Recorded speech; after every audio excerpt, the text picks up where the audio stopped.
Sí, perdón. Bueno, antes que nada, César Rodríguez. Mucho gusto, César. Un placer. Mi propiedad está aquí en Monte Everest 104. Y más que nada, como antecedente a lo que ustedes han estado comentando, en juntas de antes de la pandemia, vino gente del municipio de Juárez, vino gente de la policía, y lo que comentaba es de que era complicado para el municipio de Juárez pavimentar, por ejemplo. Una, porque muchos dueños de terrenos de aquí de Montebello no pagaban catastro, por ejemplo.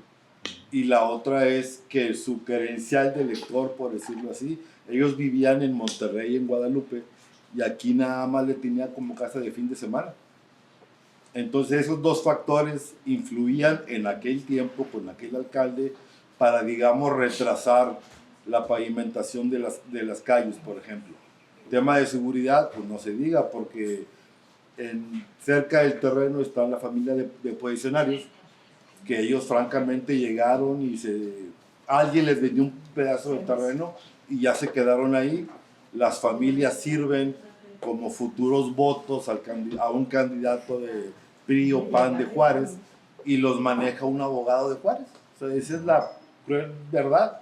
Entonces, en aquellos tiempos abogábamos porque, ¿sabes qué? Vamos a tratar de reubicarlos. Y obviamente el caso no se dio por esa situación. Son futuros votos para un futuro candidato a la alcaldía de Juárez de un partido. Entonces sí se complica la situación. ¿Cuántos vecinos somos de Montebello, por ejemplo? ¿Y cuántos estamos aquí? Es lo mismo de siempre. No quiero ser pesimista, que no se vaya a lograr nada, pero en la medida que se junten más vecinos, bueno, esto pudiera cambiar en un momento dado. Ahora sí que es cuando.